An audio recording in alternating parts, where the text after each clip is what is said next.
Olá, boa tarde. Seja bem-vindo para mais um podcast Pensando Teologicamente. Sou o pastor, professor Edilson Castro, diretor-geral da Faculdade do Macísio Baturité e também pastor da Igreja Evangélica Congregacional lá no Conjunto Esperança. Estamos aqui mais uma vez, em mais uma tarde, para estarmos compartilhando com nossos irmãos, amigos internautas, assuntos sobre a teologia. E hoje o nosso Pensando Teologicamente traz um assunto sobre hermenêutica. E antes de nós passarmos aqui já a conversar com o nosso convidado, eu peço que você que já começou a entrar aqui, já estou começando a ver várias pessoas no chat, já comece aí a dar um link, né? Fazer lá o likezinho, né? O ok lá, e também, né, se inscrever em nosso canal da Faculdade do Macísio Baturité. Faz muito bem, porque você vai sempre estar recebendo o sininho lá dos nossos podcasts, das nossas programações que nós fazemos no canal. Mas, como é de costume, vamos começar com oração. Então, por favor, você que está em casa, que está no seu trabalho, que começou agora já a estar aqui nos ouvindo, vamos orar. Deus, meu Pai, Todo-Poderoso, toda a honra e toda a glória seja dada a Ti. Glorificado e exaltado seja Teu santo nome. Somos gratos, meu Pai, por mais uma tarde que Tu nos concede. Dá-nos, Senhor, Teu olhar de misericórdia sobre nossa vida, nos protege, nos conduz, Senhor, conforme a Tua vontade, que nós possamos estar aqui essa tarde, ó Pai, sempre com a Tua proteção, sempre com a Tua presença, porque a Tua presença é que nos guia, que nos dá sabedoria. Dá-nos, ó Pai, então, uma tarde abençoada, em nome de Jesus. Amém. Pensando teologicamente, hoje o nosso tema é hermenêutica. Estamos aqui com o nosso parceiro, amigo, pastor, professor, né? Nathanael Tucini. Ele vai aqui nos apresentar. E a primeira pergunta, eu vou perguntar a ele, que todo mundo sabe qual é a primeira pergunta. Quem é o pastor Nathanael Tucini? Qual a sua formação? Qual a sua igreja? Conta um pouco da sua história resumida aí. Pastor Nathanael Tucini, seja bem-vindo, né? Quem é pastor Nathanael Tucini? Boa tarde, pastor Edilson. Nathanael Tucini é só mais um Silva que a estrela não brilha, né? Como diria o funk antigo. Sou filho de Jorge e Leoni, casado com Thaís, pai de Sofia. Sou pastor da ICEB, da Igreja Cristã Evangélica do Brasil, em Caucaia. Sou professor, teólogo por formação, pós-graduado em gestão escolar e em gestão docente do ensino superior pela Faculdade de Macísio Baturité. Fez uma boa especialização. É verdade. Estou terminando minha graduação em pedagogia também pela Faculdade de Macísio Baturité. Estou presidente da região Nordeste, da ICEB. A ICEB é uma igreja histórica, uma igreja de 121 anos no país, uma igreja de confissão reformada, porém continuista, embora alguns talvez não entendam o termo. Continuismo é aqueles que acreditam que os dons ainda estão à disposição dos crentes, porém nós acreditamos que o batismo com o Espírito Santo é no momento da conversão, diferente dos pentecostais, que acreditam que é posteriormente. A ICEB é uma denominação que é uma denominação própria, porque ela não vem ligada a nenhuma denominação propriamente dito. Ela foi formada por missionários, né? Missionários de diversa denominação. Então, uma igreja de 121 anos, tem a sua força maior no Centro-Oeste, ali na região do Goiás. Nossa sede nacional é no Goiás, o nosso seminário interno é em Goiás, nosso instituto para crianças órfãos é no Goiás. Então, a nossa maior força é no estado de Goiás. E antes de começar a falar sobre hermenêutica, né? Curiosidade do pastor Edilson, né? Tem muitas igrejas da ICEB aqui no Ceará? Pronto, a ICEB divide em regiões. Então, por exemplo, a nossa região é a região Nordeste. Essa região Nordeste tem igrejas no Ceará e no Piauí. Nós somos hoje 17 trabalhos entre o Ceará e o Piauí, entre trabalhos missionários, entre os quilombolas, congregações e igrejas autônomas. Então, aqui no Nordeste, a gente tem a região Nordeste, propriamente dita, e a gente tem a região do Oeste Potiguar que pega o Rio Grande do Norte. Perfeito. Vamos lá, pessoal. O chat aqui já começou. Graça e paz aí, a nossa querida irmã Renata, sempre está conosco. Felipe também, Pai de São Everto, nosso grande professor da Teologia Pentecostal Assembleiana, que toda vez eu me esqueço o nome dessa mesmo, fala Valdemir, rapaz. Obrigado aí, porque... E vamos já começando as nossas compartilhamento, viu? Compartilha aí para que a gente tenha uma boa audiência hoje à tarde. Pastor Natanael, então vamos à primeira pergunta que fala sobre hermenêutica. O que é hermenêutica? É alguma injeção, algum tipo de vacina que a gente tem que tomar? O que é hermenêutica, pelo amor de Deus? Pronto, a hermenêutica é uma área da teologia, né? Quando a gente vai falar de teologia, uma grande parte dos teólogos vão dividir a teologia em algumas partes. Teologia histórica, propriamente dito, teologia sistemática e teologia auxiliar. Alguns ainda colocam a teologia bíblica, são 4 áreas, vamos dizer assim, de pesquisa. A hermenêutica tem teólogo que considera como uma parte da teologia bíblica, tem teólogo que considera como parte da teologia auxiliar. Eu, particularmente, entendo que qualquer um que definir como teologia bíblica ou teologia auxiliar não vai estar muito errado. Eu acredito que ela se enquadra melhor na teologia auxiliar. A hermenêutica, alguns vão definir, acho que a definição mais tradicional da disciplina é que ela é a arte e a ciência de interpretação bíblica, ou da interpretação bíblica. Ela é arte para alguns porque ela é flexível, ela é algo que pode ser desenvolvido. E ela é uma ciência porque ela trata de princípios, leis, regras para interpretação.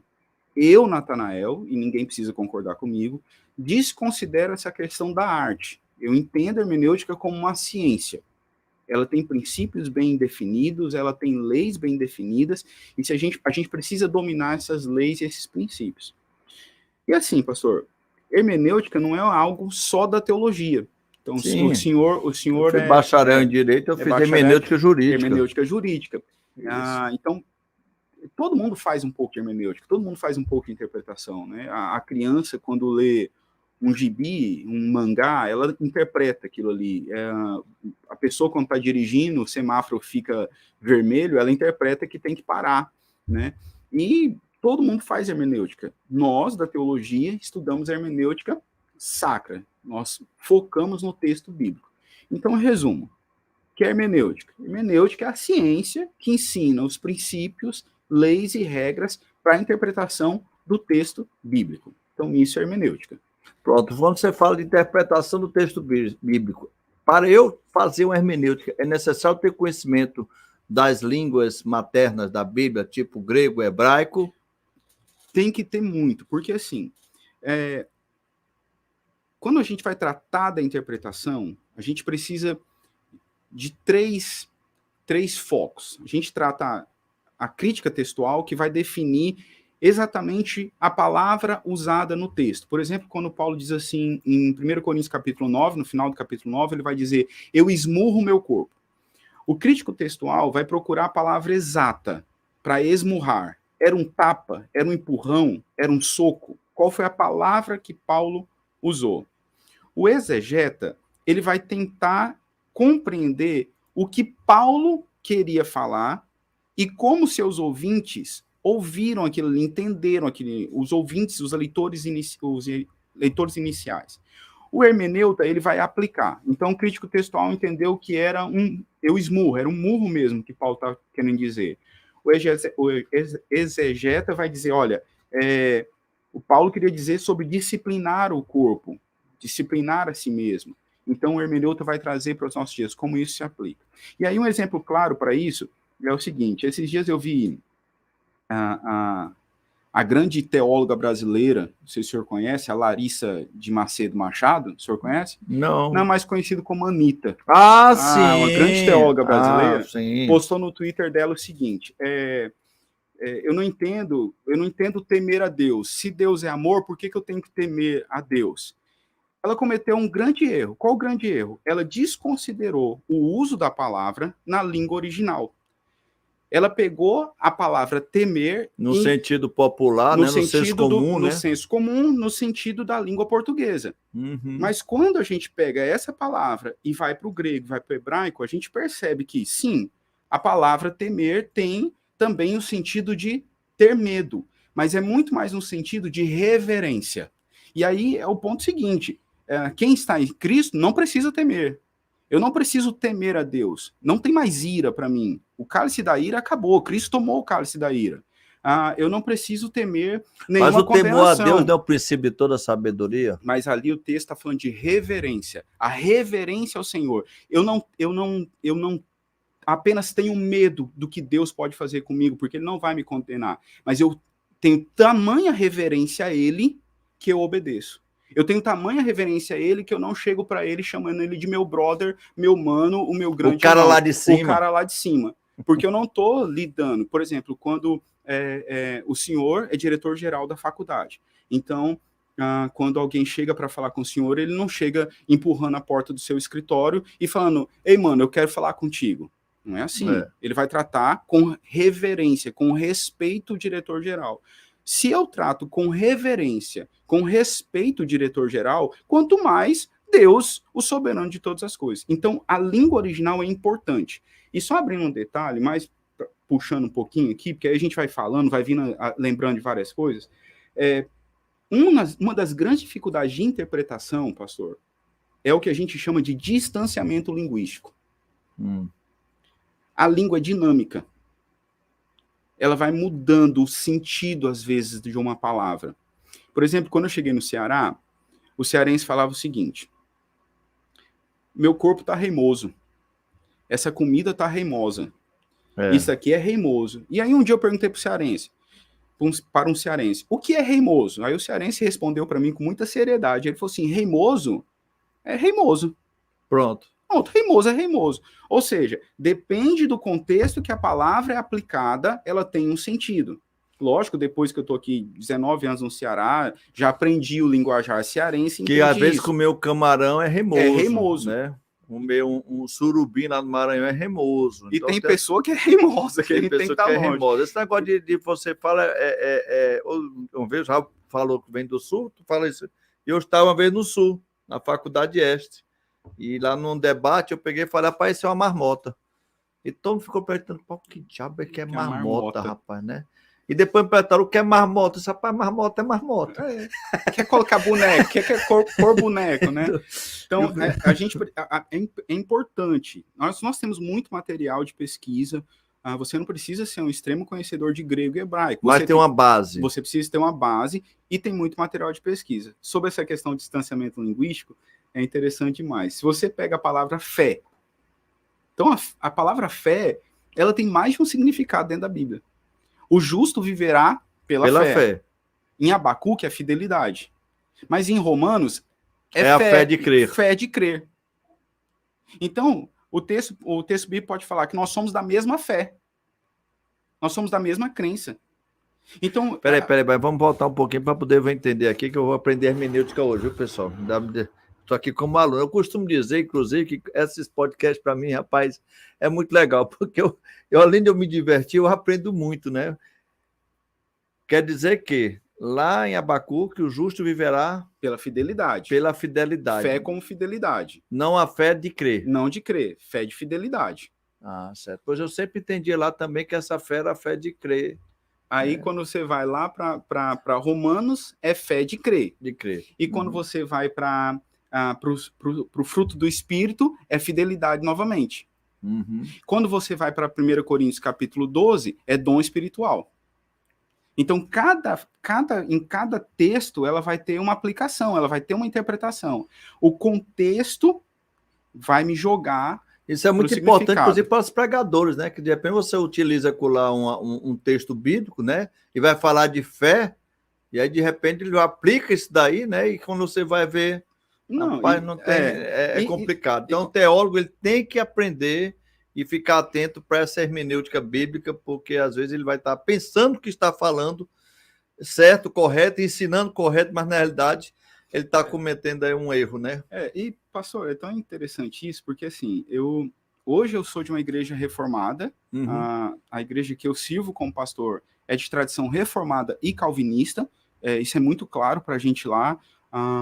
Nós respeitamos os irmãos pentecostais, os irmãos arminianos, Aqui na faculdade a gente tem grandes professores arminianos. Marlon Marx é Inclusive, um abraço aqui, o Marlon Marx está conosco aqui, mandando um abraço para você também, viu? Pronto. Nos nossos ouvintes aqui Marlon hoje. Marx, Valdemir Pires é arminiano e pentecostal, né? O Marlon é Felipe, o Felipe também, né? Também então, assim, nós amamos e respeitamos os nossos irmãos arminianos e pentecostais. Tem muito aqui, Adalziro, Felipe, os pastores, tudo de Assembleia são nossos professores, são tudo arminianos, né?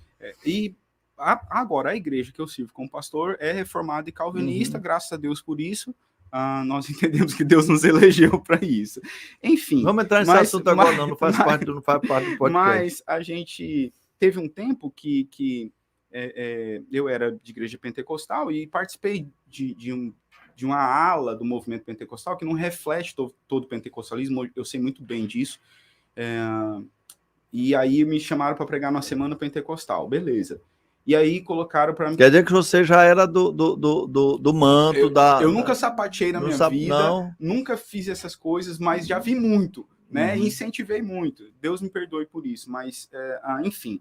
O ponto é que eu fui pregar em Hebreus porque era o texto que me deram. E o texto de Hebreus diz: aos seus servos ele faz labaredas de fogo. E aí eu preguei labareda de fogo. Então Deus vai te fazer labareda de fogo, porque o fogo ilumina, o fogo aquece, o fogo quebranta, e era fogo, fogo, fogo, fogo. Passados-se muitos anos, depois de estudar a hermenêutica, e aí um conselho que eu faço: se você prega, escreva o seu sermão e guarde o seu sermão.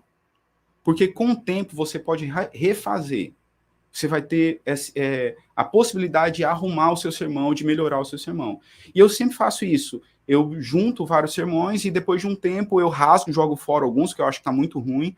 E esse foi um dos sermões. Porque o texto lá não está falando de servos crentes. Ele está falando dos anjos. E eu preguei como se fosse servos crentes. Então, assim, ver como a interpretação é algo importante, né? Ver como conhecer o termo grego é importante. Então, evita a gente cometer alguns erros que eu já cometi no passado. Lembrança aqui, abraço aqui. O Felipe, vamos começar com as perguntas, já está começando a esquentar aqui, para a gente não ficar com muitas perguntas. Vou pegar logo aqui a do Felipe. Ele fala assim: até que ponto a hermenêutica se aproxima da questão da gramática? Né? E até que ponto isto é do sagrado, de perceber o sagrado, ou meramente técnico? Ele quer... Né? Pronto. Perfeito. Tu entendeu aí a pergunta aí? Entendi. Pronto. O que é que você me diz, Felipe, aí? Eu parto do princípio que se você entende a Bíblia como inspirada por Deus, você já parte dela como sagrado. Talvez esse seja a grande diferença. E eu conversava com o Marlon sobre isso. Inclusive, hoje eu conversava com ele sobre isso, sobre a questão do método histórico-gramatical, que é o método que nós usamos para a interpretação da Bíblia. E aí, eu falei: Marlon, me ajuda a diferenciar o histórico gramatical do histórico crítico. E a gente chegou à conclusão que os dois, eles vão para a Bíblia, eles vão para o texto sagrado. Qual que é a grande diferença? O histórico gramatical, ele vai para a Bíblia com a percepção que a Bíblia é inspirada por Deus. Então, histórico gramatical. Histórico gramatical. Eu olho para a Bíblia e eu entendo como uma inspiração divina. Então, eu estudar a gramática, eu estudar a língua original, não vai anular o divino, porque eu já parti do pressuposto que ela é inspirada por Deus. E aí, partindo desse pressuposto de ser inspirado por Deus, eu entendo que a Bíblia, é a nossa regra máxima de fé e de prática. Eu não desconsidero as outras ciências são importantes, mas essas outras ciências, elas estão abaixo do que a Bíblia diz para mim. Entendi. Então, eu acredito que não anula, porque a gente já parte do pressuposto de ser inspirado por Deus. Perfeito, perfeito. Outra pergunta aqui. Essa pergunta já estava aqui na minha lista aqui, e a Renata vai falar, né? Qual a diferença da hermenêutica de um pastor, um teólogo ou de alguém que não é da área? É mais ou menos a pergunta: qual é a importância da hermenêutica, né? Pronto. Para o pastor, enfim, para o crente em geral, né? Pronto. Renata, um pastor interpretando a Bíblia e uma pessoa interpretando a Bíblia não tem diferença nenhuma. Não é porque eu sou pastor que desceu a revelação divina, a iluminação divina, eu tenho, meu Deus, eu estou entendendo diferente isso aqui. Não vai diferenciar nada para mim e para você. Talvez o que diferencie é que eu, por ter uma formação em teologia, estudei os princípios, leis e regras de interpretação. E talvez você ainda não estudou, mas estamos aí, já fazendo a propaganda. Faça sua matrícula aqui na FMB, no curso de teologia, tem a disciplina de hermenêutica no 3º período, e, se Deus permitir, a gente pode se encontrar por lá. Inclusive, material da disciplina que você vai estudar lá, eu ajudei a produzir. Enfim, a diferença talvez seja essa, o conhecimento técnico. Uhum. Partido depois disso, não tem tanta diferença. Se a gente seguir os princípios e leis, vai dar na mesma. E qual é a grande importância? Por que é importante estudar hermenêutica? Pastor, qual é a base da teologia? É a interpretação bíblica. Sim. Então, se eu interpreto o texto de forma equivocada... A teologia tem essa função, inclusive, né? De aprofundar, de trazer uma forma sistemática do conhecimento bíblico, né? E aí, qual é o problema? Eu vou sistematizar determinado assunto. Se eu interpreto aquele texto ou um grupo de textos que tratam daquele assunto de forma equivocada, eu vou ter um pensamento teológico sistemático equivocado. Um exemplo disso é o seguinte: para evitar polêmicas, um determinado pastor, muitos anos atrás, de uma determinada denominação, disse o seguinte, que Deus não feria os seus filhos. Deus não disciplinava os seus filhos ferindo eles. E aí, por que esse pastor dizia isso? Porque ele era adepto da confissão positiva, ele é adepto da teologia da prosperidade. Então, para ele, enfermidade era pecado. Qual que é o grande problema?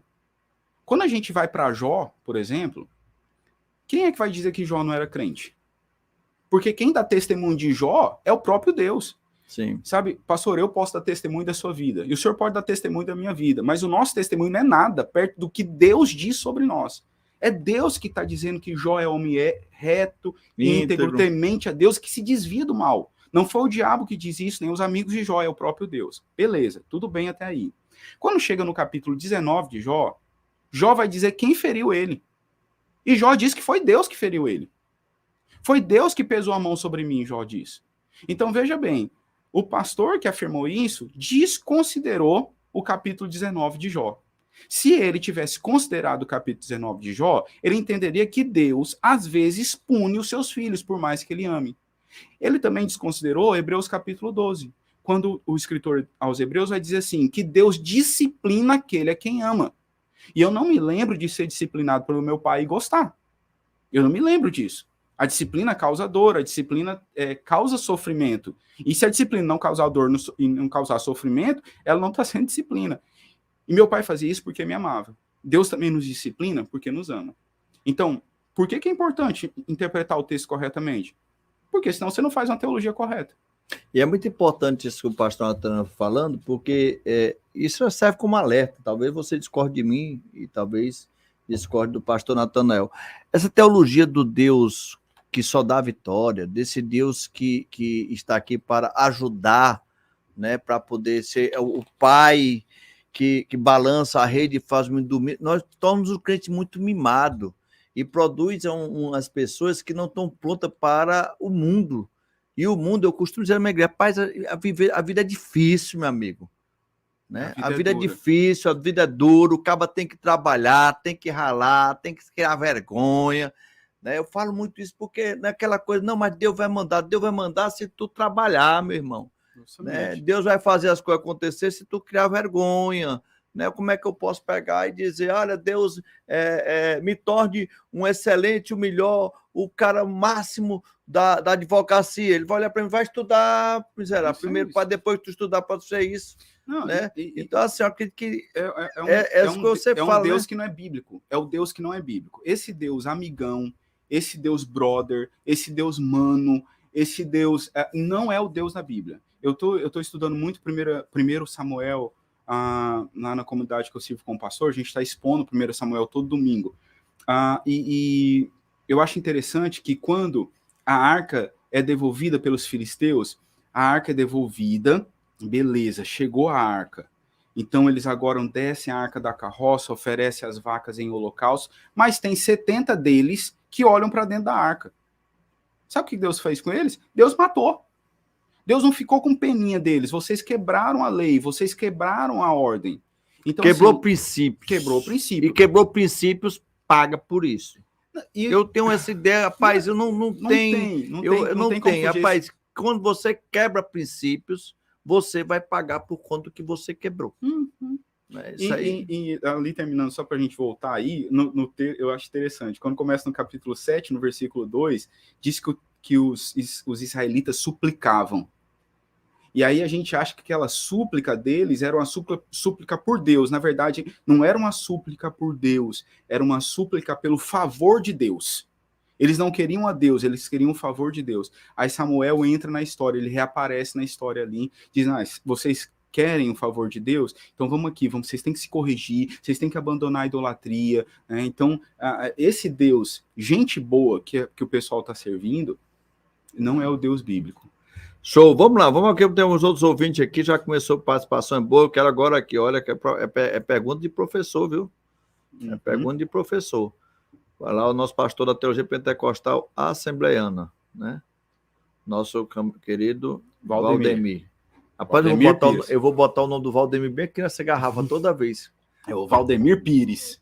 Valdemir, você sabe que o Valdemir faz umas perguntas aqui. É. Pastor Natanel, devemos ler todos os autores do Novo Testamento pela ótica de Paulo ou cada autor por sua própria ótica? Cada autor pela sua própria ótica.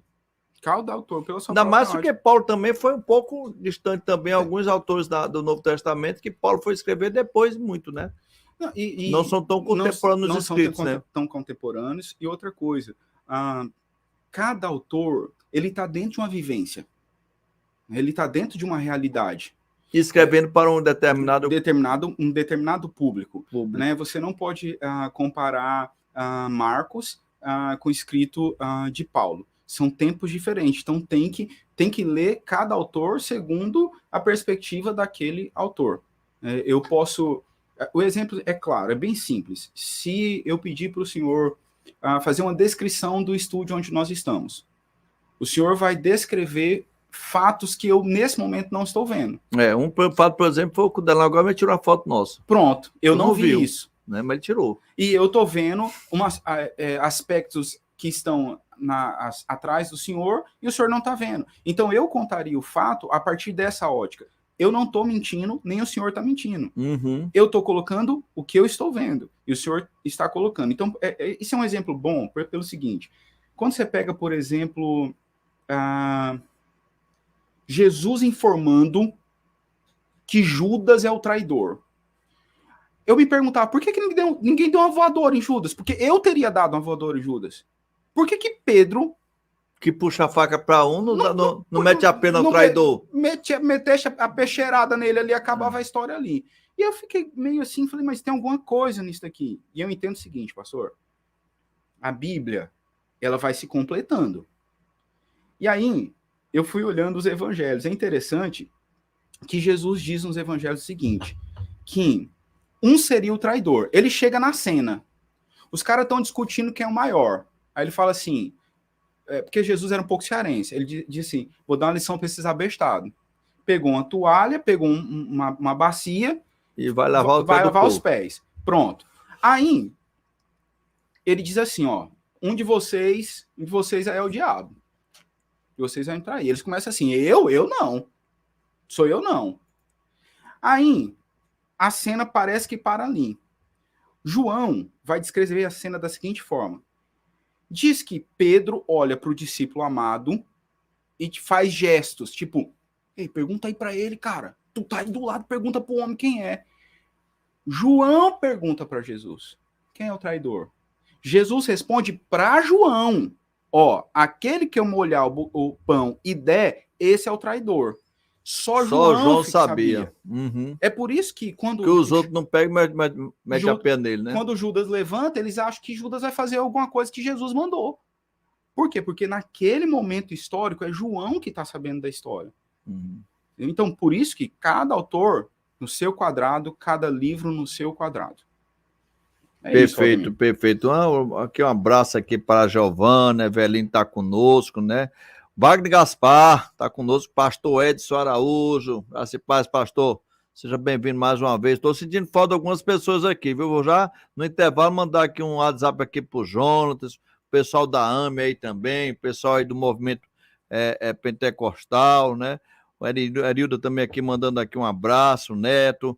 Gente, o Neto faz uma pergunta, depois dessa pergunta do Neto a gente vai para o intervalo. Ele fala, baseado aí naquilo que nós estamos conversando sobre Jó, né? Ele pergunta que se Jó, no sentido dele passar por aquilo, punição ou provação? Eu, particularmente, acredito que é provação. Não há nenhum indício que Jó precisava ser punido por Deus nesse sentido, né? E tanto, Neto, que onde é que eu vou basear minha resposta? No final do livro. O final do livro vai dizer, o próprio Jó vai dizer assim, antes eu te conhecia de ouvir falar, agora eu te conheço de contigo andar, eu tenho intimidade contigo agora. Então eu acredito que naquele sentido, das lutas que Jó passou foram provações, porque as provações mandadas por Deus, diferente das tentações que são mandadas pelo diabo, a provação, ela visa a aprovação, ela visa o caráter aprovado, ela visa nos assemelhar a Cristo.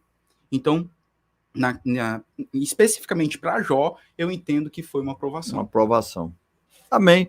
Misael, Pai do Senhor, Misael, né? Para se lembrar que os escritores bíblicos não eram autores do texto sagrado, o autor da Bíblia é Deus, os que escreveram eram apenas escritores. Faz essa afirmação. Sim. Pastor Misael Souza. Pastor Misael Souza é cristã evangélica. Pastor, depois você me diga aqui, quero me lembrar, mas eu acho que também tem duas denominações, né? No Ceará nós temos a ICEB, que né? É a clássica, né? Vamos dizer assim. A mais antiga. A mais antiga. E nós temos a AICEM, que é a Associação das Igrejas Cristãs Evangélicas no Nordeste, se não me engano. Entendi. Que saiu da ICEB. Eles são um grupo que saiu da ICEB há alguns anos. Perfeito, perfeito. Tá bom demais. Começa a colocar as tuas perguntas aí. Nós vamos ter um intervalozinho de 2 minutos? 2 minutinhos, voltamos já. Passou ligeiro, viu? Olá, hoje eu quero falar com você sobre teologia. Tanta gente fala teologia, pensando teologicamente, enfim. Uma das perguntas que me fazem sempre é, pastor, por que, para que fazer teologia? Primeiramente eu quero dizer que a teologia é um curso que vai engrandecer você como pessoa. A teologia é a mãe da filosofia, né? O curso de teologia, ele traz algo muito, mas muito particular. Ele faz com que você abra sua mente para as coisas do mundo, as coisas relacionadas ao transcendente, as coisas relacionadas a Deus. Então, eu digo isso como teólogo.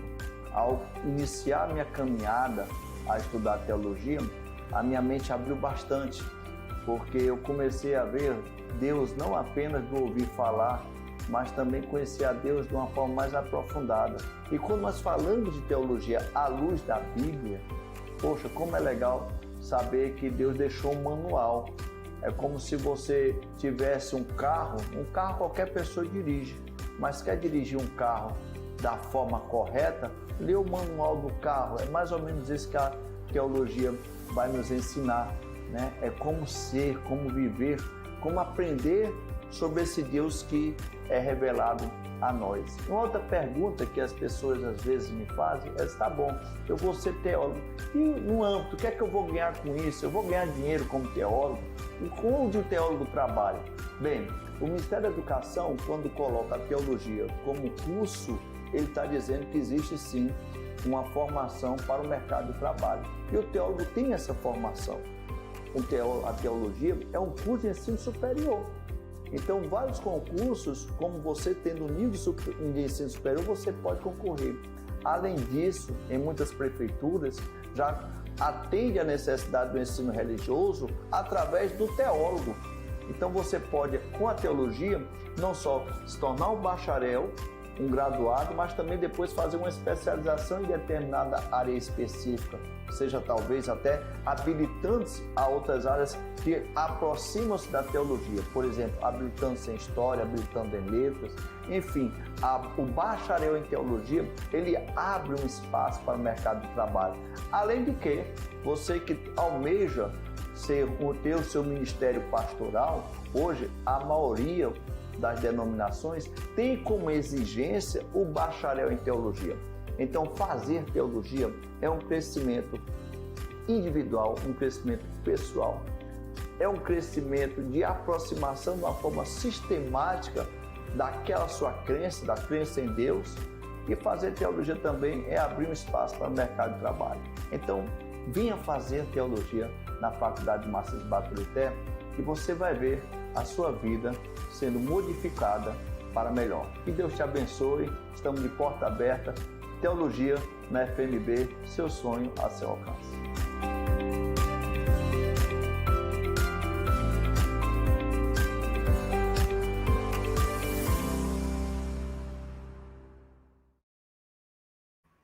Voltamos então, pensando teologicamente com o tema hermenêutica. Estamos hoje aqui com o pastor Natanael Tuccini, ele que está aqui nos trazendo aqui algumas informações da importância da hermenêutica. Já tivemos aqui conversando sobre algumas coisas interessantes. Você que entrou agora, né? Já começa aí a dar a curtida aí, se inscreve no canal da FMB para poder estar recebendo aí os sininhos, né? Para dizendo, ó, vai começar. E eu já tenho uma pergunta aqui boa, rapaz. Vamos aqui pegar a Geila, ela faz uma pergunta aqui. Eu não entendi bem, mas você, como é o professor, você vai me dizer. Davi se casaria de qualquer jeito com a mãe do Salomão, já que antes dele nascer, o Senhor já havia escolhido ele como próximo rei? Sim, não teria. Salomão ia nascer de qualquer jeito. Tanto faz com Davi ou não, já estava. Ia nascer Salomão. Se o propósito era com Salomão, era Salomão. Agora, eu, particularmente, nem todo calvinista vai concordar com o que eu vou dizer. Eu, particularmente, Natanael, acredito que Deus determinou todas as coisas. Tudo está determinado por Deus. Deus determinou que eu casaria com a Thaís. Tinha que ser com a Thaís. Deus determinou isso. Deus determinou que eu seria pai de Sofia. Deus determinou que eu conheceria o pastor Edilson. Deus determinou tudo. Então, essa é a minha percepção.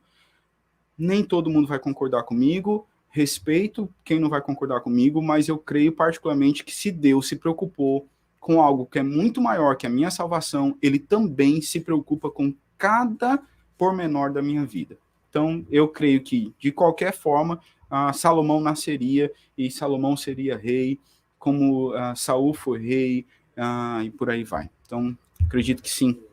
Perfeito. O Valdeci está com vontade de eu estou aqui. Eu quero voltar para a hermenêutica.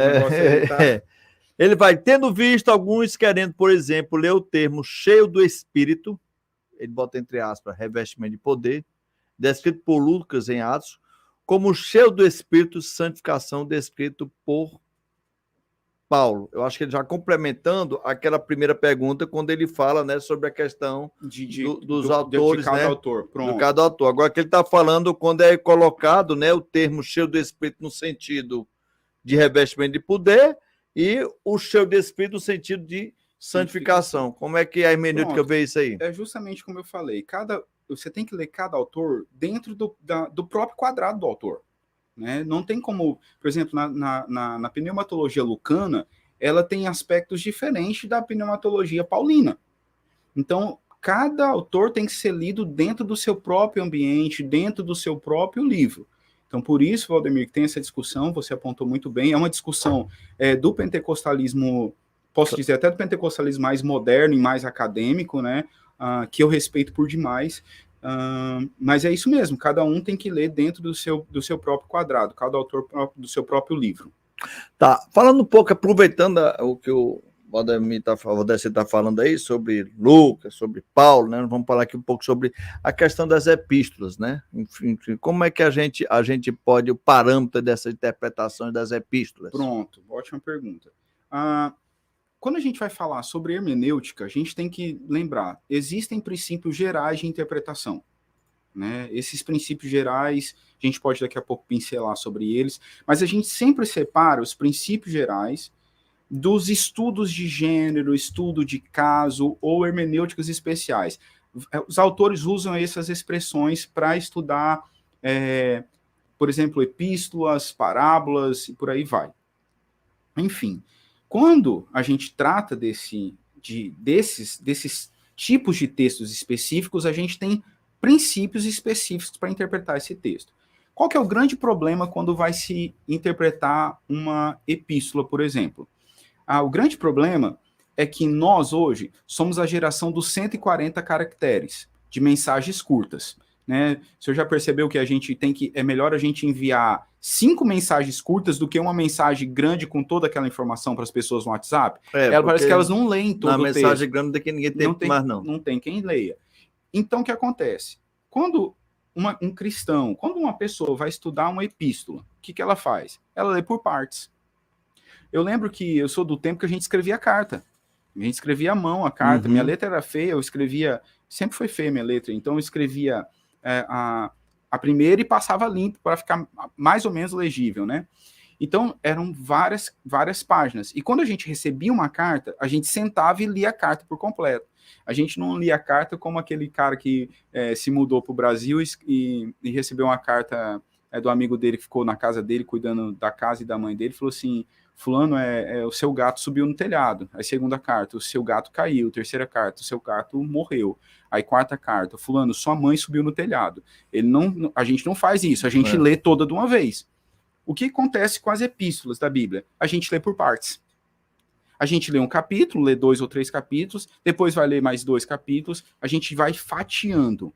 O primeiro erro é uma carta completa. Uma carta Se completa. Você não ler desde o primeiro, você não vai entender, pela metade você não vai conseguir entender. Não vai entender. Então, primeira coisa que você tem que fazer, leia a epístola numa sentada. Sente e leia.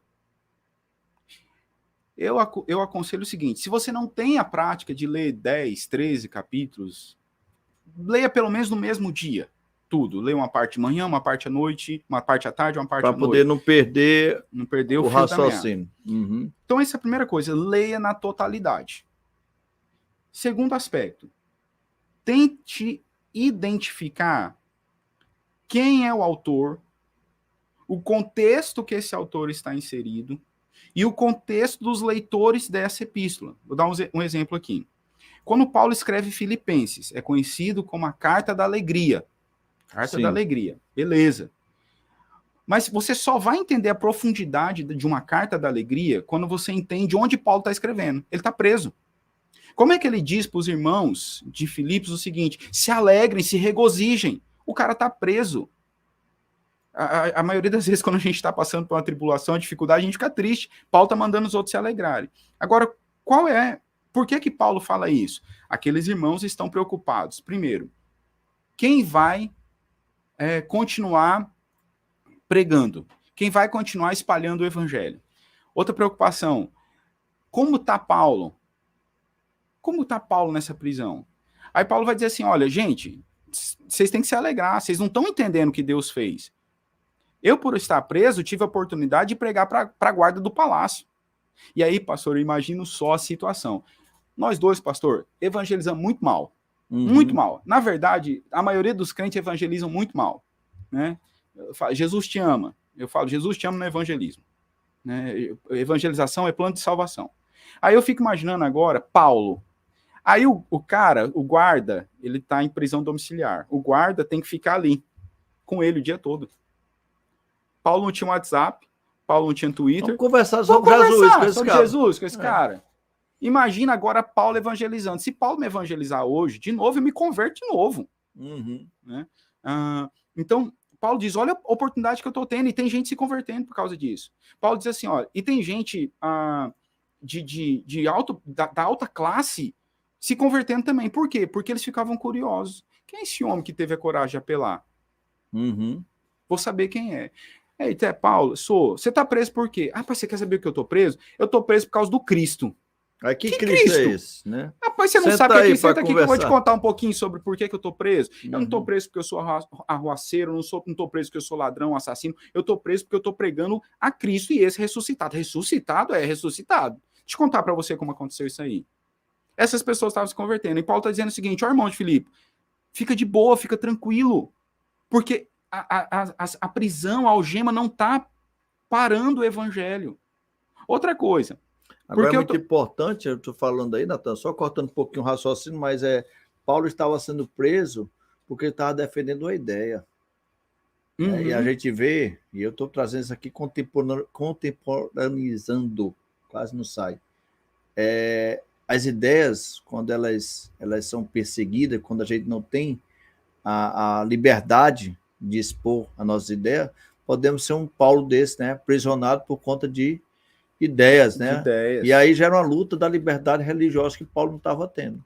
Por ter uma ideia ali de religiosa, um modelo diferente de pensar o que estava acontecendo naquele momento, né? Trazendo agora para muitos da sua época uma nova interpretação, porque Cristo era boas novas, né? É a boa nova, né? Uma nova interpretação estava acontecendo acolá. O que tinha sido prometido durante todo o Antigo Testamento estava se cumprindo em Cristo. E aí Paulo chega com essa inovação, meu amigo. Vamos bater frente no cara, né? É uma possibilidade que todo cristão vive ou vai viver. Você acha que o cristão no Brasil ele teria hoje fé suficiente para aguentar uma perseguição? Não, tem nada. E eu acredito que a igreja... Primeiro aperto, a igreja abre logo e diz, rapaz, não, onde é que é para me assinar aqui? Não tem. A igreja, eu particularmente, vou criar confusão aqui, né? Mas eu particularmente acredito que a igreja vai passar por toda a tribulação e acredito que não será de 7 anos, será de muitos anos. Acredito que 7 anos é um número fictício. Não acredito que seja literalmente 7 anos. Tá metendo a mecha aqui, é o que o pessoal vai começar a falar aqui. Viu? Acredito que a igreja vai passar por toda a tribulação e creio que é quando nós vamos ver quem serve e quem não serve a Deus. E creio que se a igreja passar pela tribulação, gostaria que ela não passasse, mas creio que vai passar, os eleitos de Deus vão suportar a tribulação. Mas, pastor, eu particularmente não acredito que a igreja, que o cristão, o crente brasileiro esteja pronto para isso. Mas voltando lá para a questão das epístolas, sim, leia na totalidade, leia no contexto que ela está inserida, né? Quem é o autor, para quem que ele está escrevendo. Então, esses são os primeiros passos. Outro passo importantíssimo para você entender uma epístola. Tenta achar o fio que liga toda a epístola. Eu lembro, pastor, que minha falecida avó, fazia a coxa de crochê. E aí, uma vez, a primeira vez que eu vi a coxa de crochê de cama grande, eu falei, mas a velhinha fez tudo isso? E depois eu entendi que não, que ela fazia vários quadrados. E depois uniu esses vários quadrados. A epístola é do mesmo jeito. Ela tem um fio que une toda ela. Qual é a epístola que dificilmente a gente vai encontrar isso? A epístola de Tiago. Por quê? Porque a epístola de Tiago, ela tem um tipo de linguagem, um tipo de escrita, como se fosse Eclesiastes, como se fosse uma literatura sapiencial, uma literatura de sabedoria. Então você vai encontrar textos isolados em Tiago. É difícil você conseguir unir os textos em Tiago. Mas nas outras epístolas você consegue fazer isso. Então, por exemplo, Romanos você vai conseguir fazer certinho. Romanos Paulo vai começar dizendo, os que não têm uma religião são considerados culpados perante Deus. Capítulo 1. Ele vai dizer, eles são culpados porque o que se pode conhecer de Deus foi revelado por meio da natureza e os homens trocaram a verdade de Deus pela mentira dos homens, e por isso Deus os abandonou a toda espécie de pecado. Deus abandonou ele, Paulo usa 3 vezes mais ou menos esse termo. Depois Paulo vai dizer, os que têm algum conhecimento religioso também são considerados culpados. E aí ele está tratando especificamente dos judeus, que deveriam ser luz para as nações e não foram. Depois Paulo vai terminar dizendo, todos são culpados perante Deus. Não há nenhum justo sequer, não há quem queira o bem. Ele termina o capítulo 3 fazendo isso. Aí a gente pode fazer uma pergunta no final do capítulo 3. E agora, quem poderá me salvar? Quem poderá me socorrer? Jesus Cristo. Como que eu sou salvo? Mediante a fé em Cristo. Aí alguém vai perguntar, uai, Paulo, mas mediante a fé? Como assim? Isso é coisa nova? Paulo fala, não. Abraão foi justificado por meio do quê? Da fé, capítulo 4 de Romanos. Capítulo 5, ele vai falar sobre os frutos da justificação. Aí no capítulo 6 e 7, ele vai falar da consequência dessa salvação, que é a santificação. Depois, ele vai falar no capítulo 8 do final desse processo, que é a glorificação. Aí vai ter uma discussão se entre o capítulo 9 e o capítulo de número 11 é um parênteses na epístola aos Romanos, ou se ela continua no mesmo assunto. Eu, particularmente, ninguém precisa concordar comigo, entendo que continua na mesma linha. Paulo vai dizer, finalizar dizendo a base dessa salvação. Ao meu ver, ali é a eleição. Enfim, perceba que tem uma linha que seguiu todos esses capítulos. A partir do final do capítulo 11, ele vai dizer como esse que foi salvo deve se portar perante a sociedade. Continua na mesma linha. Se você pegar Efésios, faz a mesma coisa. Se você pegar Timóteo, faz a mesma coisa. Todos eles têm essa linha. Então, quer interpretar a epístola? Primeiro, senta e leia. Segundo, considere o autor e o contexto. O contexto que ele está inserido, o próprio autor, e o contexto dos leitores. E, por fim, identifique essa linha que vai ligar o texto todo. Perfeito. E nós falamos da epístola. E as parábolas, hermeneuticamente falando, a gente vai encarar elas como? Dá para a gente fazer a hermenêutica dessas parábolas? Ou essas parábolas são aplicações aleatórias? E que não, como é que fica aí essa situação? Já pensou se fosse aleatório? Pois é. Segura na mão de Deus e vai. Vai, né? Jesus não queria dizer nada com nada e disse tudo ao mesmo tempo. Não. O texto bíblico, ele tem um sentido só. Quando o senhor envia um e-mail, o senhor não envia um e-mail esperando que as pessoas interpretem do jeito que elas querem. Então, quando o senhor envia um e-mail e copia vários setores da faculdade, o senhor quer que entenda exatamente aquilo. Suponhamos que essa mesa está em preto aqui e o senhor quer que ela seja azul. O senhor não manda um e-mail assim, manda um e-mail, olha, eu espero que vocês pintem de azul essa mesa. Aí alguém vai falar assim, é azul claro? É azul mais escuro? É azul isso, é azul aquilo, né? Aí o pessoal que trabalha com arte, design e imagem vai ter vários tipos de azul. Não, o senhor sabe e espera que as pessoas entendam que é para pintar e da cor que o senhor quer. Então, parábola também não é assim. O Ru segura na mão de Deus. Tem princípios para entender parábola. O primeiro princípio para entender uma parábola, entenda o seguinte. Identifique os leitores, identifique os ouvintes iniciais. Quem está ouvindo aquela parábola ali.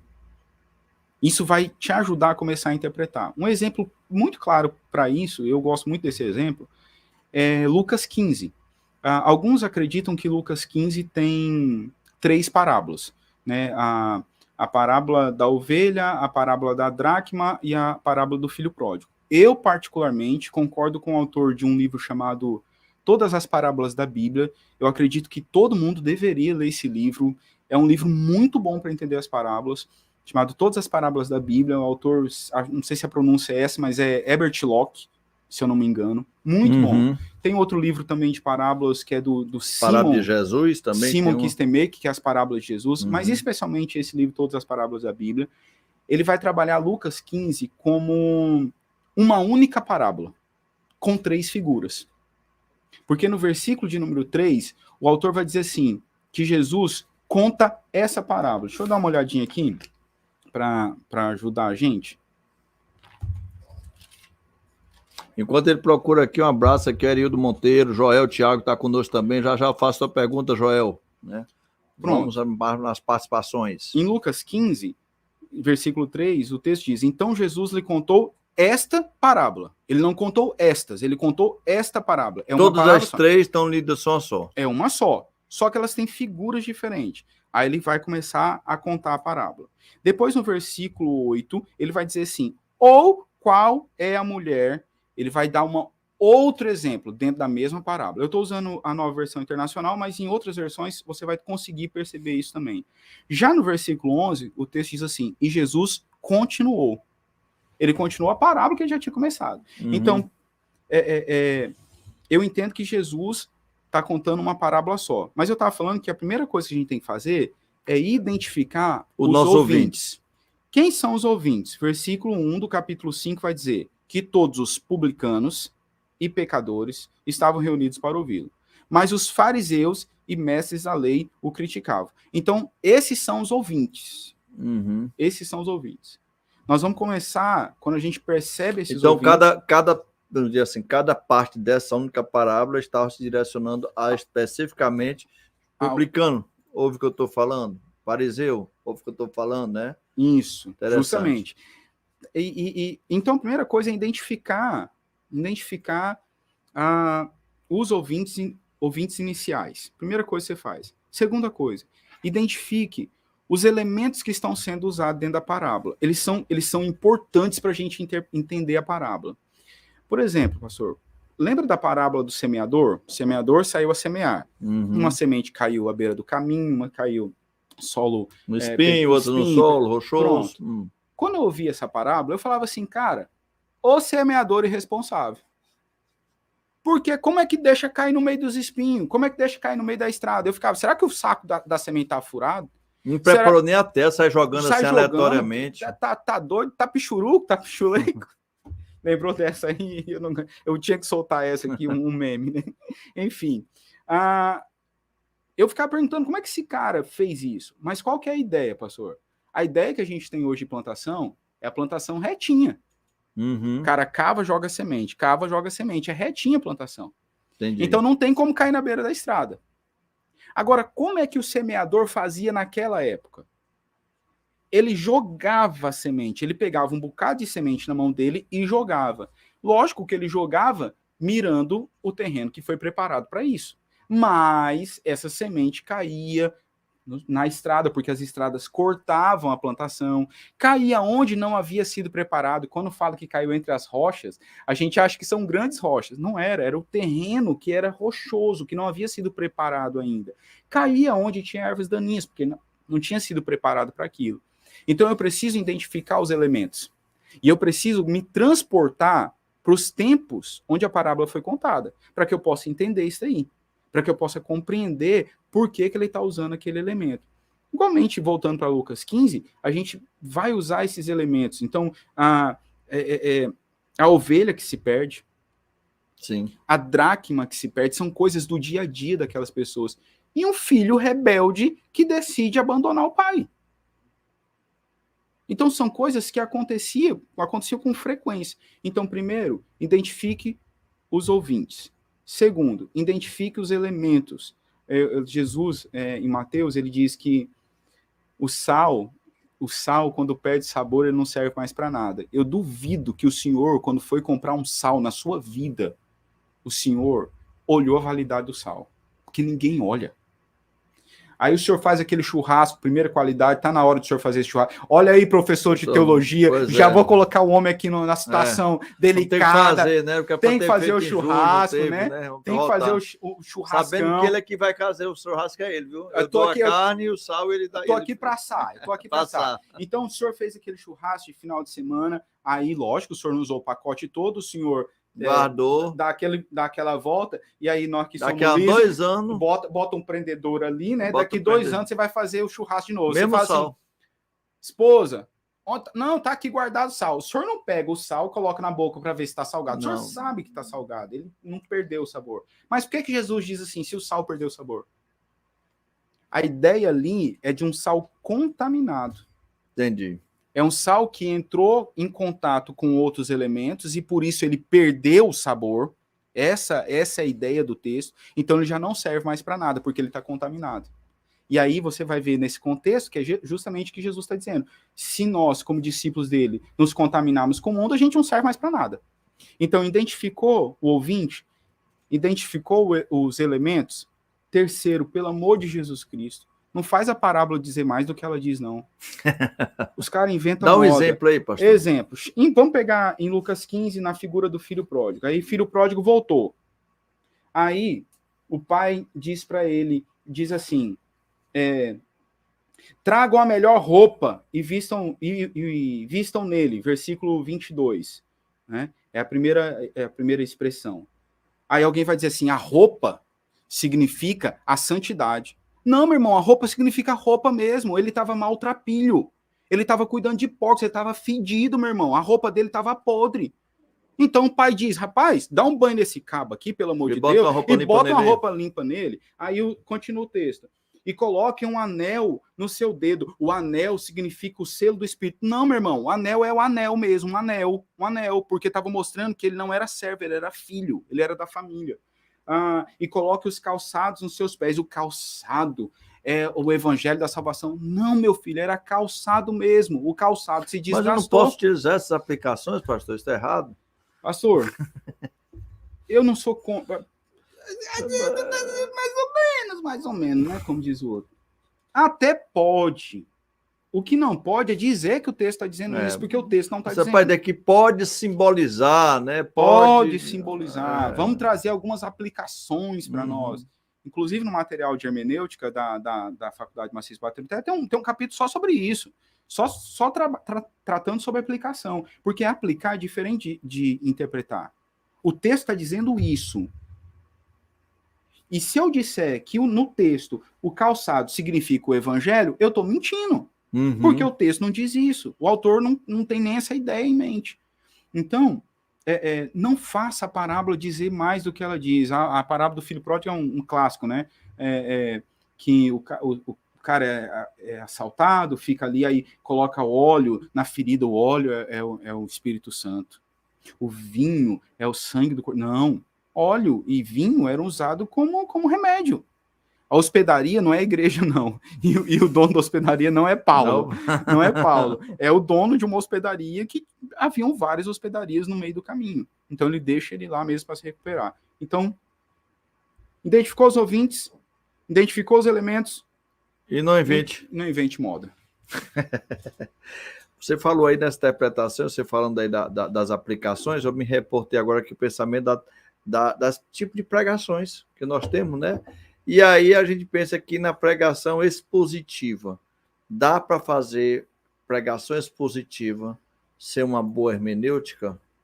Não dá para fazer pregação nenhuma sem boa hermenêutica. Nem aquela que é a textual, Pastor, todas a temática. A temática, não dá para, por exemplo, você pegou essa daqui exemplo aqui, usar como tema e vamos aqui fazer aqui Pastor, assim, eu nem considero. Para mim, sermão temático não existe, sermão textual não existe. Quando eu dou aula de homilética, eu mostro. Você que não sabe o que é sermão temático, textual e expositivo, vamos marcar um podcast. Eu quero trazer o pastor para defender o sermão expositivo, né? Porque ele está dizendo que temático e textual. Pastor, na igreja que eu sirvo como pastor, não só sou eu que ocupo o púlpito, nós temos um departamento de ensino na igreja. Obrigatoriamente lá, o sermão é expositivo. A gente nem aceita a ideia de outro tipo. A gente nem aceita, porque a gente nem considera.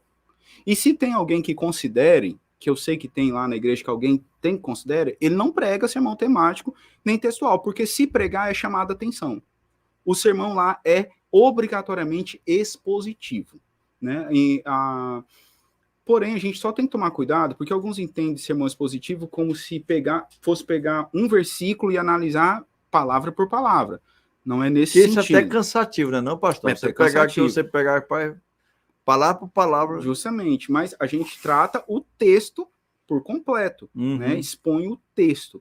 Então, os outros sermões, eu até concordo com o senhor, que talvez nem precise de tanta interpretação assim, embora precise, né? O sermão expositivo, não existe sermão expositivo sem boa hermenêutica. Não existe. Antes de tudo, a gente tem que interpretar. E aí, um ponto interessante, pastor, é o seguinte, eu quero ressaltar muito isso. Você que está estudando teologia, que você que prega, pelo amor de Cristo Jesus, nosso Senhor, quando você for estudar um texto, leia o texto uma vez, 2 vezes, 3 vezes, 15 vezes, quantas vezes for necessário, até você entender o texto, certo? Se você leu 15 vezes e não entendeu, tudo bem, eu vou entender que você tentou. Mas tente entender o texto. Depois que você leu o texto várias vezes, agora você pode pesquisar em comentaristas bíblicos. O que eu vejo gente fazendo? Corre logo para o comentário. Corre para o comentário. Um exemplo clássico sobre isso é dessas Bíblias de estudo que tem comentário embaixo, né? Eu deixei de usar a Bíblia de estudo há muito tempo porque eu acho que é dinheiro no mato. Dinheiro no mato. Dinheiro jogado no mato. Compre comentário bíblico. É muito melhor que Bíblia de estudo. A pessoa lê o comentário e depois vai ler o texto. Ou seja, ela lê o texto a partir da ótica do comentarista. Então ela não deixa o texto falar com ela. Ela não deixa, e aí nós entendemos que o Espírito Santo fala conosco, não deixa o Espírito falar com a pessoa. Ela vai a partir da ótica do comentarista. Então, leia o texto até o texto falar com você, depois você vai para o comentarista. E a pregação expositiva, ela depende disso. Né? Então, como é que nós fazemos lá na igreja? O padrão é quase idêntico de pregação. Se o senhor for lá, eu não preguei nesse domingo, nem vou pregar domingo que vem. Mas se o senhor for lá, a gente está expondo 1 Samuel. Então tem a escala, tem o texto exato que a pessoa vai pregar, não pode fugir daquele texto. Obrigatoriamente tem que ser naquele texto. Então o que o pregador vai fazer lá? Nos primeiros minutos ele vai fazer uma contextualização. Ele vai recapitular. Ele vai falar assim, passado. Ó, no sermão atrasado foi estudado isso, no sermão passado foi estudado isso, e hoje nós vamos estudar isso daqui. Todo sermão faz isso. Para que quem está ali, se faltou, ele vai ambientar.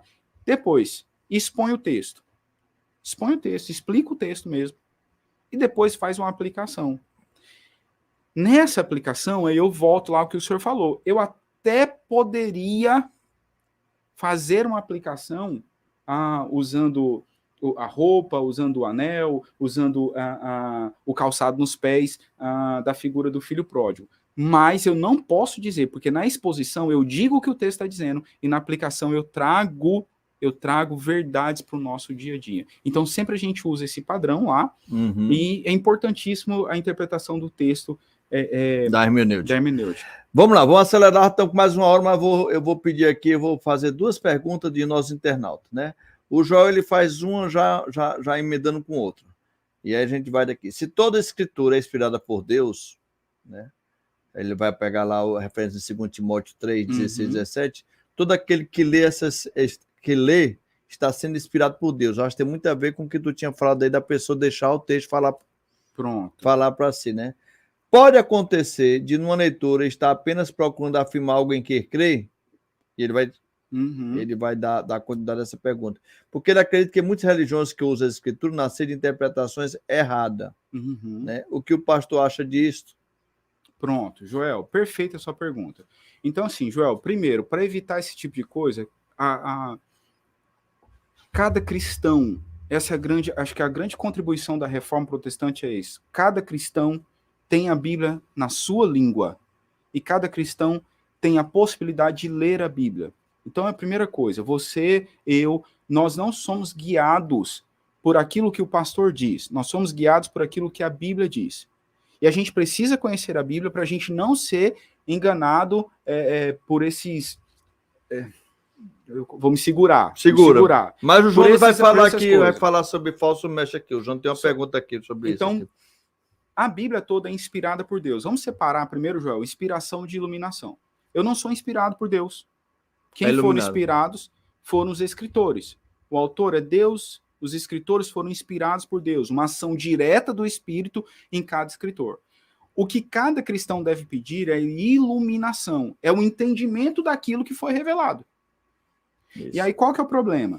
Quer dizer que hoje o cristão não é inspirado, ele é iluminado. Não, é inspirado. Inspiração no padrão bíblico não é. E eu vou me segurar para não entrar num ponto aqui polêmico. Mas o cristão não é. Fulano foi inspirado por Deus. Não, ele foi iluminado. Foi iluminado. Porque quando eu falo inspirado, pastor, eu estou dizendo que aquilo que ele está falando está no mesmo pé de igualdade do que Paulo está falando.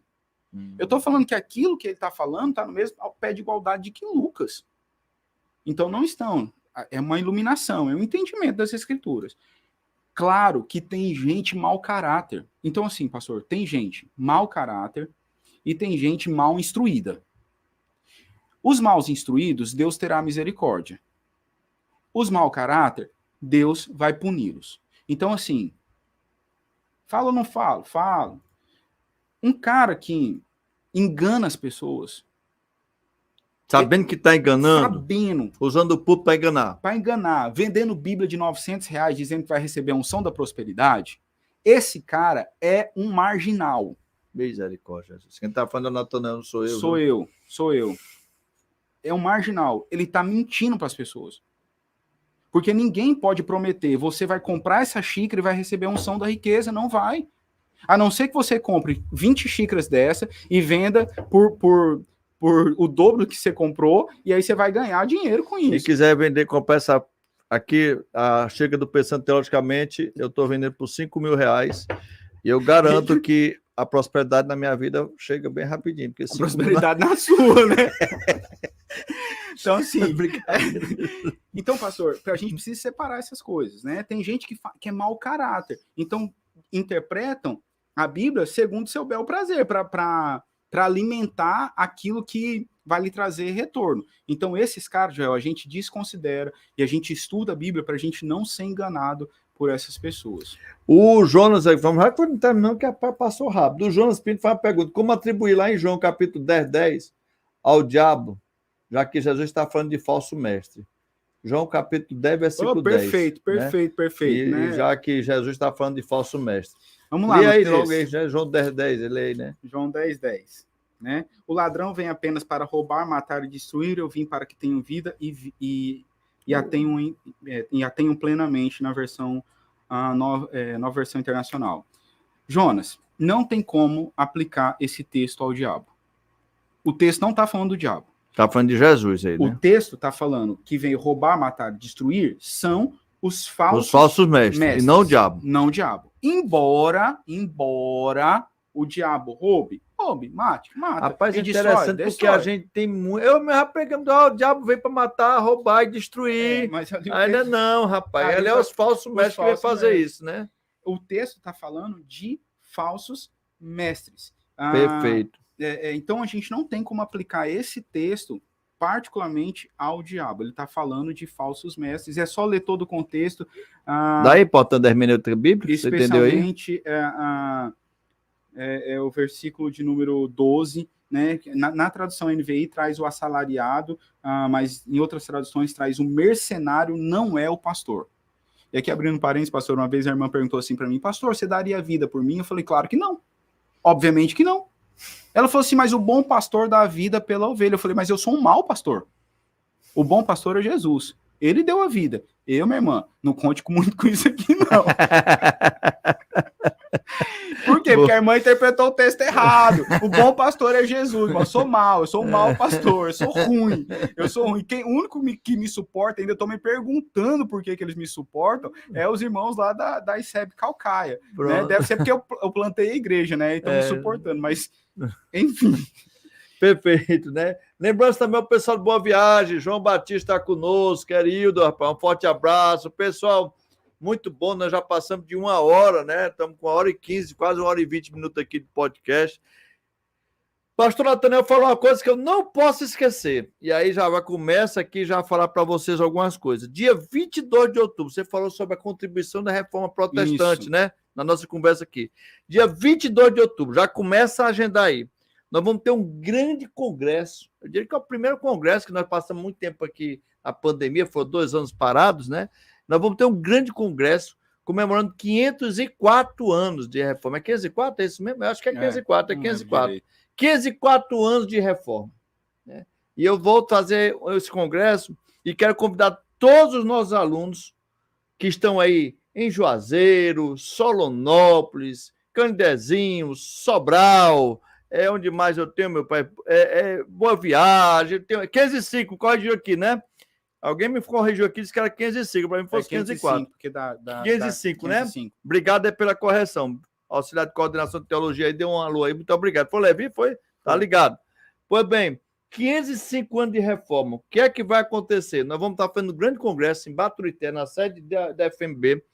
Estamos com os convidados aí, show. Já está confirmada a presença do historiador Idauro Campos, que ele também é escritor. Ele escreveu, inclusive, um dos livros mais comentados, né? Nos arraiais dos evangélicos, né? É sobre os desigrejados, né? Ele faz um combate, né?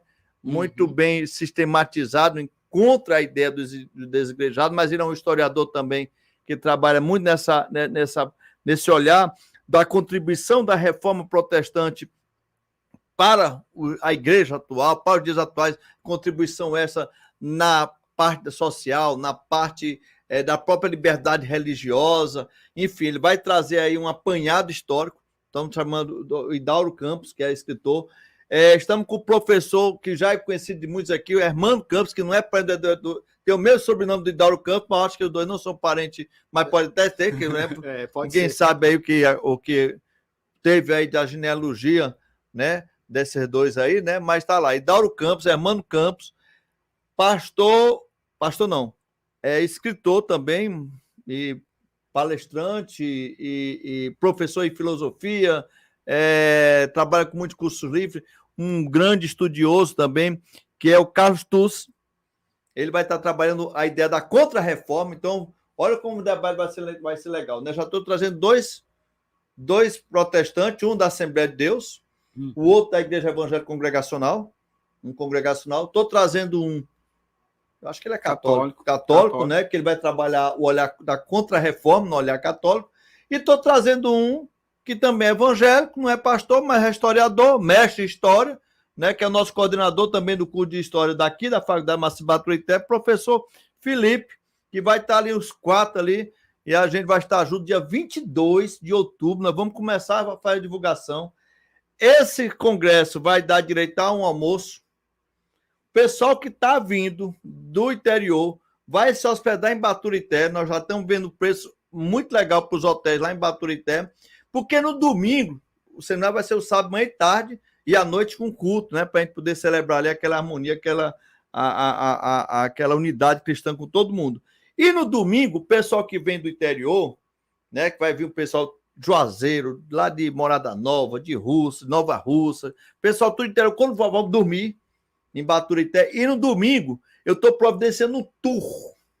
Olha aí você vai conhecer a maravilha do que é o nosso Maciço de Baturité. Nós vamos conhecer o Museu da Ferrovia, vamos conhecer o Mosteiro do Jesuíta, vamos tomar um café lá no Sítio São Roque, que tem um dos melhores cafés do Brasil. Eu estou fazendo propaganda, eu gosto muito do pessoal do Sítio São Roque, né? E vamos na volta de cidade de Guaramiranga, conhecer o mosteiro também, que é conhecer o Mosteiro dos Caputinos. Vai ser bênção. Então já anota aí, dia 22 de outubro, vou passar mais informações, todo podcast, vou estar falando aqui que eu estou muito animado com esse evento teológico, viu? Vai ser uma benção, viu? E você é o nosso convidado, já começa aí, vai sair barato, pessoal, que eu trabalho com coisa barata, viu? Começando pelo nosso curso de teologia, que é o mais barato do Brasil, né? Matrícula estão aberta para 2022.2, estamos com aquela ideia de fazer os encontros remotos, está dando muito certo, tem um aluno agora, tudo quanto é lugar do Brasil, numa sala só, com os professores dando aí show de bola, e é isso, tá bom? Tenho que deixar esse aviso, falei demais, falei mais do que o nosso entrevistado, com tudo isso, mas eu tenho que falar. E eu quero agora passar a palavra ao nosso professor Natanael, que é professor, que é pastor, que é um amigo nosso, que o pessoal, o professor Natanael saiu da FMB. Ele pode ter saído fisicamente, mas o coração dele está aqui do meu lado. A gente aqui, a nossa amizade não é uma amizade que se desfaz por questões da faculdade. A gente continua amigo, vai continuar dando aula para nós, viu? Eu sempre chamando ele principalmente para hermenêutica, porque é uma disciplina aqui que ele já tira de cor e salteado. E, pastor Natanael, é um prazer muito grande. Quero externar também nosso agradecimento. A Faculdade Maciço Baturité tem muita gratidão pelo que o Natanael fez à nossa faculdade. Foram mais de 2 anos aqui, à frente aqui da coordenação, junto comigo. Contribuiu muito, né, com suas ideias, com o seu profissionalismo. Você é um cara que vestiu a camisa da empresa. Você é um cara que, assim, o cara aliado mesmo, né, que realmente lutava e briga pela FMB. A gente fica muito feliz com isso, né? E a gente tem muito que agradecer. Eu falo isso como diretor da faculdade, mas também sei que toda a equipe da FMB tem uma gratidão muito grande por tudo que o senhor representa e representou aqui na nossa faculdade, e vamos continuar nossa caminhada juntos. Agora o senhor trabalha também mais na área pastoral, mas eu quero deixar meu agradecimento diante dos nossos internautas, dos nossos irmãos aqui, pelo tudo que o senhor fez para a nossa faculdade. E suas considerações finais? Muito bem, pastor, eu quero agradecer por estar aqui hoje. A gente está fechando um ciclo de trabalho, mas que eu acredito que todos nós saímos muito vencedores desse ciclo de trabalho. Vencedores como pessoas, profissionais. O curso saiu muito vencedor, então eu agradeço a Deus. Eu lembro que em 2018, eu recebi um telefonema, era um momento muito difícil na minha vida da minha família, e eu recebi um telefonema do setor de lotação perguntando se eu aceitava dar aula de hermenêutica, e eu lembro que então eu fui dar aula em Baturité, e oportunidade é cavalo selado, né, passa uma vez, e eu abracei aquela oportunidade. No final de 2018 eu fui convidado para trabalhar na gestão, e foi uma virada de chave na minha vida. Em 2018 já foi a realização de um sonho de me tornar professor do ensino superior. Em 2019, mais um sonho realizado. E eu acredito que, eu lembro que a oração que eu fiz junto com minha esposa em 2018 foi que Deus permitisse eu entrar bem e terminar meu ciclo muito bem aqui na faculdade, de alguma forma contribuindo para o curso e de alguma forma entrando positivamente na história da faculdade. As pessoas Amém. entram ou negativamente para a história ou positivamente. E eu entendo que foi um tempo que eu pude contribuir, eu fui abençoado pela FMB, fui abençoado pela sua vida e fui abençoado e abençoei também a FMB. Eu termino esse ciclo feliz, continuando torcendo e crendo para o avanço da boa teologia. Eu acredito que os alunos da FMB e a FMB têm uma oportunidade única no Brasil. Uma oportunidade de dar um curso teológico de muita qualidade com o reconhecimento pelo MEC. Isso é uma coisa que poucos vão conseguir fazer. Então, a Faculdade Maciço Baturité tem isso. Eu animo aqueles que começaram a trajetória, terminar a trajetória, eu animo aqueles que desistiram pelo caminho a voltar a estudar para terminar o seu curso. E agradecer a equipe, agradecer o grupo gestor, a diretoria, agradecer a minha equipe no EAD, eu sempre gosto de lembrar deles, agradecer a todo mundo e dizer que eu entendo que a vida é feita de ciclos e que o ciclo, como gestor na FMB, ele terminou, mas continua a amizade, continua provavelmente dando aulas, se assim Deus permitir, minha agenda permitir, mas agora é hora de eu cuidar da minha igreja local, é hora de eu cuidar da região, das 17 igrejas que estão sob minha responsabilidade e me dedicar a essas igrejas para também, quando terminar meu ciclo lá, eu poder terminar como terminei aqui bem. Então, muito obrigado pela oportunidade de aqui falar um pouquinho de hermenêutica. Tô fora de jogo, é o jogador que tá fora de campo, né? Aí quando ele volta meio sem ritmo. Mas não tá enferrujado não, Aí até as ideias baterem novamente, as informações virem. Então é isso, muito obrigado por tudo, Deus abençoe. Amém. Pensando teologicamente, fica por aqui. Próxima terça-feira, agenda aí, que a próxima terça-feira, muita oração. Já estou falando para o meu pessoal aqui do estúdio, que eles se preparem também, que o pessoal fica do outro lado lá, né? Vamos estar falando sobre os anjos mal, demoniologia. Falando sobre o cão aqui. Viu? Então, nós estamos trazendo 2 teólogos e o assunto vai ser sobre o diabo. Né? Então, aí vocês se preparem aí, olhem aí que vai pesar. Cuidado, vai pesar, porque literalmente é peso, né? Falar do cão, né? Terça-feira, pensando teologicamente com o tema Anjos Maus, Demoniologia. O estudo do Satanás. Misericórdia, Jesus. Amém? Vamos orar, vamos finalizar.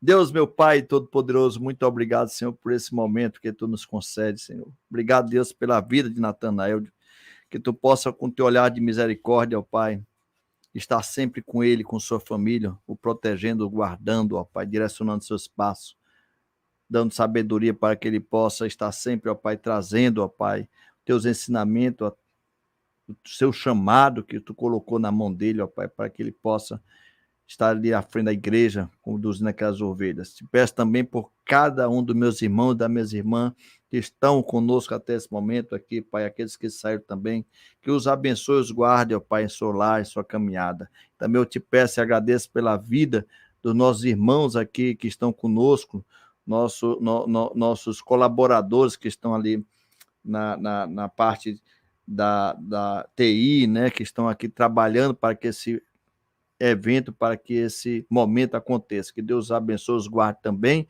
E assim, Paulo, me despeça a tua presença e te peço que terça-feira tu possa nos permitir estarmos aqui mais uma vez, conforme a tua vontade. Assim, Deus, eu oro, eu te agradeço, em nome de Jesus, amém. Que Deus te abençoe, que Deus nos abençoe e até a próxima terça-feira, se assim Deus permitir. Forte abraço. Olá, hoje eu quero falar com você sobre teologia. Tanta gente fala teologia, pensando teologicamente, enfim. Uma das perguntas que me fazem sempre é, pastor, por que, para que fazer teologia? Primeiramente eu quero dizer que a teologia é um curso que vai engrandecer você como pessoa. A teologia é a mãe da filosofia, né? O curso de teologia, ele traz algo muito, mas muito particular. ele faz com que você abra sua mente para as coisas do mundo, as coisas relacionadas ao transcendente, as coisas relacionadas a Deus. Então, eu digo isso como teólogo. Ao iniciar minha caminhada a estudar teologia, a minha mente abriu bastante, porque eu comecei a ver Deus não apenas do ouvir falar, mas também conhecer a Deus de uma forma mais aprofundada. E quando nós falamos de teologia à luz da Bíblia, poxa, como é legal saber que Deus deixou um manual. É como se você tivesse um carro qualquer pessoa dirige, mas quer dirigir um carro da forma correta, lê o manual do carro. É mais ou menos isso que a teologia vai nos ensinar, né? É como ser, como viver, como aprender sobre esse Deus que é revelado a nós. Uma outra pergunta que as pessoas às vezes me fazem é: tá bom, eu vou ser teólogo, e no âmbito, o que é que eu vou ganhar com isso? Eu vou ganhar dinheiro como teólogo? E onde o teólogo trabalha? Bem, o Ministério da Educação, quando coloca a teologia como curso, ele está dizendo que existe sim uma formação para o mercado de trabalho. E o teólogo tem essa formação. A teologia é um curso de ensino superior. Então, vários concursos, como você tendo um nível de ensino superior, você pode concorrer. Além disso, em muitas prefeituras, já atende a necessidade do ensino religioso através do teólogo. Então, você pode, com a teologia, não só se tornar um bacharel, um graduado, mas também depois fazer uma especialização em determinada área específica, seja talvez até habilitando-se a outras áreas que aproximam-se da teologia, por exemplo, habilitando-se em história, habilitando em letras, enfim, o bacharel em teologia, ele abre um espaço para o mercado de trabalho. Além de que, você que almeja ter o seu ministério pastoral, hoje a maioria das denominações tem como exigência o bacharel em teologia. Então, fazer teologia é um crescimento individual, um crescimento pessoal, é um crescimento de aproximação de uma forma sistemática daquela sua crença, da crença em Deus. E fazer teologia também é abrir um espaço para o mercado de trabalho. Então, venha fazer teologia na Faculdade de Marcis Baturité e você vai ver a sua vida sendo modificada para melhor. Que Deus te abençoe, estamos de porta aberta. Teologia na FMB, seu sonho a seu alcance.